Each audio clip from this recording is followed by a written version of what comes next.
Welcome to Python tutorial, lesson 32. Today we learn HTTP requests. Fetch data from APIs with the requests library.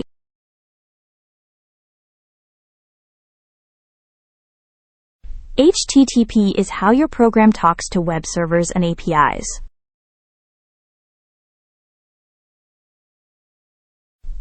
Get requests, fetch data, and .json parses the response into a dictionary.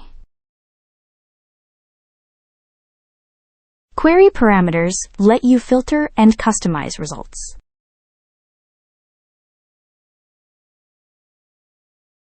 Let us create requestbasics.py to explore GET requests.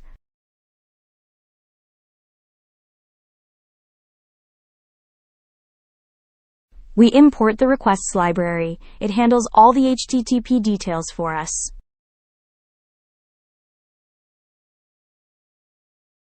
Requests.get sends a GET request to this URL. The response holds the status code and data. .json converts the response body into a Python dictionary so we can access fields by key. The response object also has headers and encoding info we can inspect.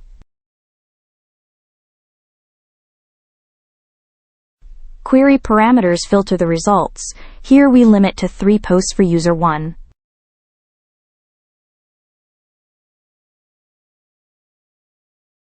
The for loop prints each post title, truncated to 40 characters. Let us review the complete file.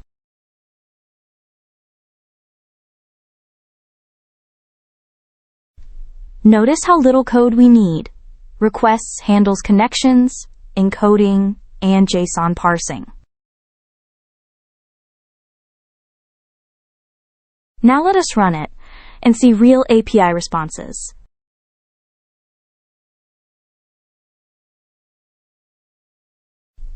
Status 200 means the GET request succeeded.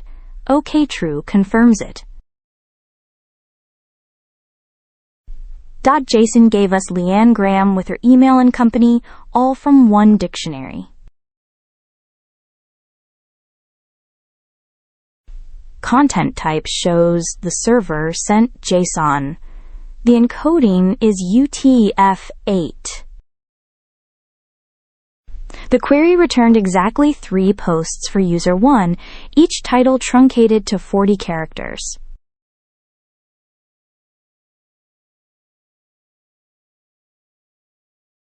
GET reads data, POST creates, PUT updates, and DELETE removes. The JSON parameter serializes your dictionary and sets the content type. Raise for status throws an error on 4xx or 5xx responses. Let us create request methods.py to try post, put, and delete.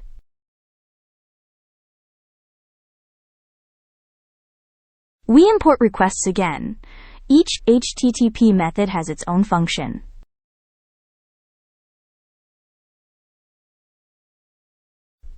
POST sends new data to the server. The JSON parameter converts our dictionary to JSON automatically. Status 201 means created. The server returns the new resource with an assigned ID. PUT replaces an existing resource. We update post number 1 with a new title and body.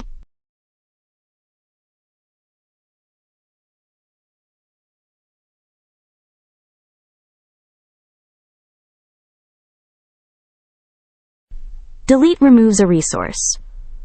A 200 status and OK true confirms it worked.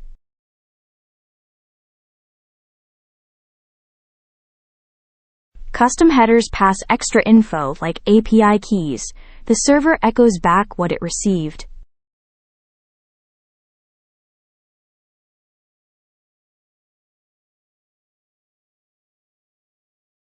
Raise for status checks the response code. If it is 4XX or 5XX, it raises an HTTP error. Let us review all 7 sections of the file.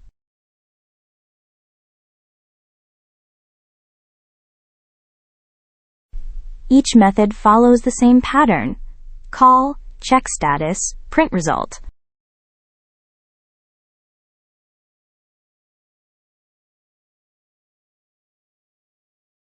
Now let us run it and see each method in action.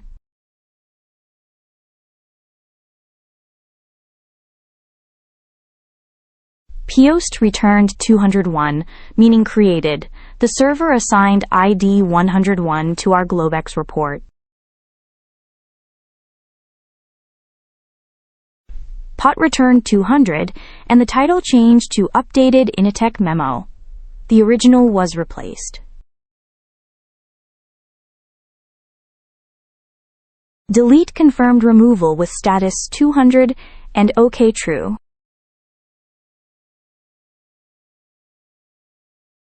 The server echoed back our custom header Acme demo, proving headers were sent.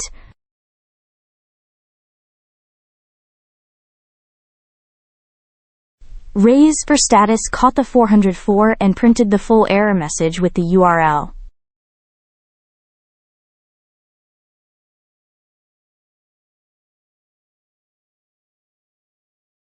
Sessions persist cookies and headers across multiple requests.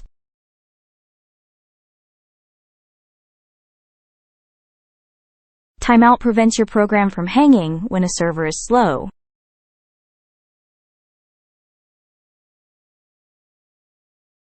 We combine sessions, timeouts, and error handling into reusable functions. Let us build a reusable API client with sessions and timeouts.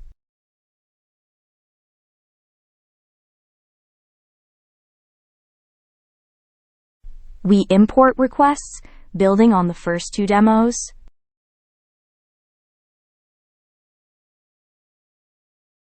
Create client makes a session and sets default headers. Every request through this session will include them. GetUser fetches a single user by ID.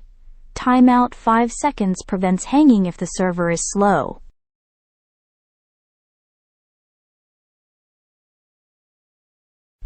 GetPosts uses query parameters to limit results.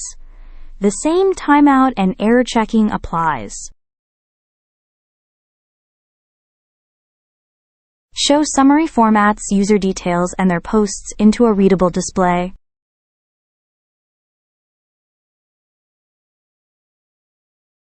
Each post title is truncated to 45 characters so the output stays tidy.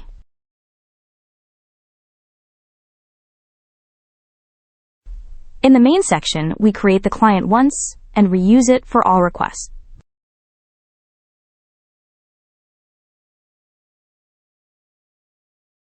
The for loop fetches 2 users. Try except catches timeouts and HTTP errors separately. The timeout demo uses HTTP in to simulate a 10-second delay but only allows 1 second.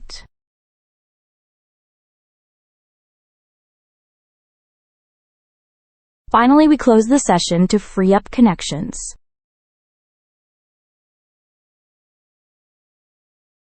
Let us review the complete API client.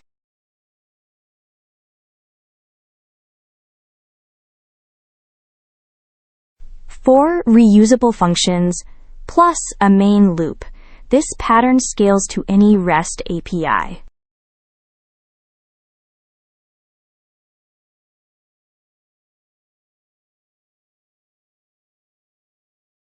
Now let us run it and see the client in action.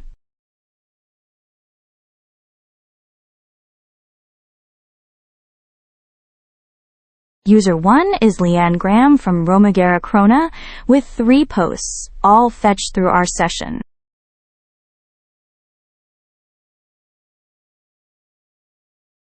User 2 is Irvin Howell from Decalchrist.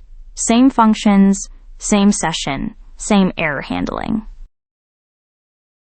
The timeout demo proves our protection works. HTTPB in delayed 10 seconds, but we cut it off at 1. Session closed at the end. One client handled all 6 requests with shared headers.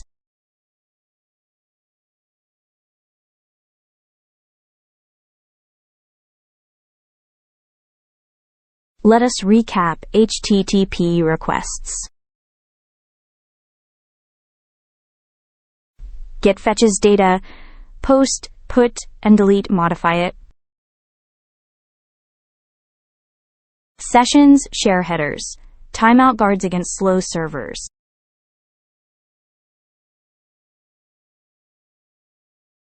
Raise for status catches errors before they cause problems.